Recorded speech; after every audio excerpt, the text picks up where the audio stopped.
He just lifted his whole elbow off the floor. And what is this? A door.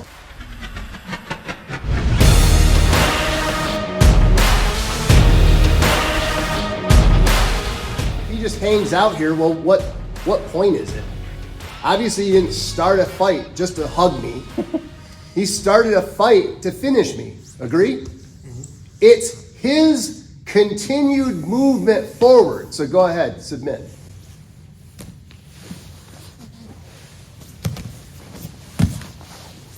That gives me the room to escape.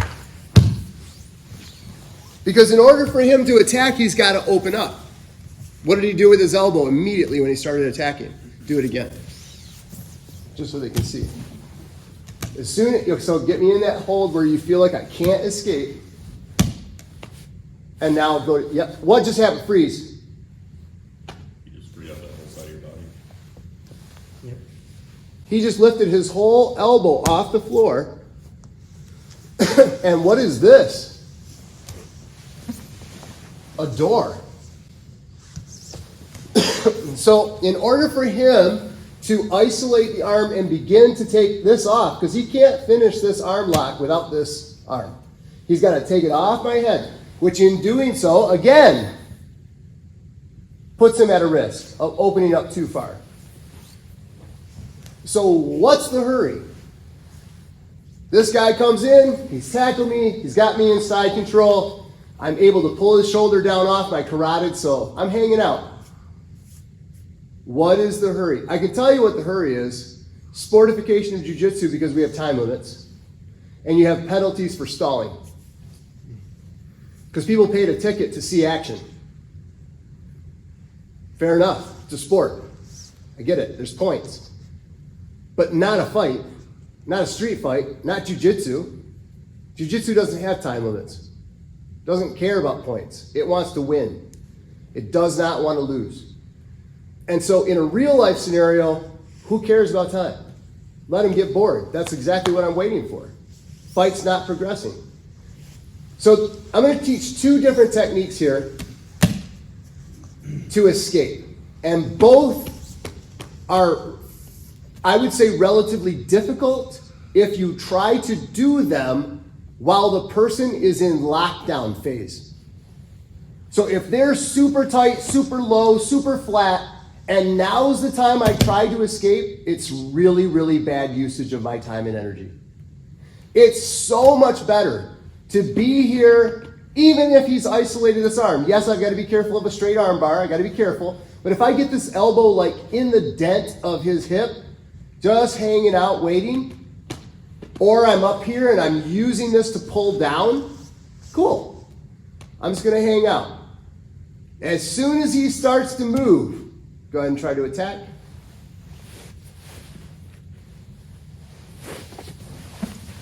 That's my key.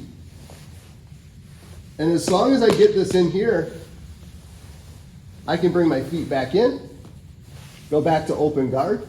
I'm out. I'm no longer now held down. I'm no longer, what's the three things we started this conversation with? I'm no longer pinned. I'm now free to move. I'm actually able to get my dangerous feet in between my opponent and me. I can push him away. I can kick him away. If we're playing jiu-jitsu, I can put him back in my guard. I can work a sweep. But the first one is simply going to be a bridge with a knee insert. So from here, the person starts to attack. I move out. Notice I move up and out. I bring that knee shield in. If my foot gets stuck, can you just like posture up for just a second? Stay where you're at. Do you notice it got stuck? This knee shield usually gets stuck in two places. It gets stuck here. If they're really playing tight, I can't get this foot to come all the way across. But if you keep working on it, it's not too hard to get it here. And if I get it here and he keeps playing in, and I can get this underhook, I can sweep with a nice little elevator sweep, little half butterfly, and get him onto his back and start to go climb to a mountain. So that's one. I think it's actually, let's pause there. Let's start with one.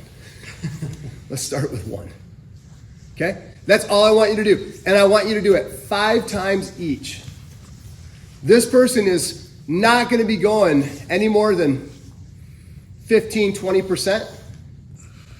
Okay? So it's more like technical and fluid than it is like using physicality, because I want you to get the movement down, the memorization of the movement.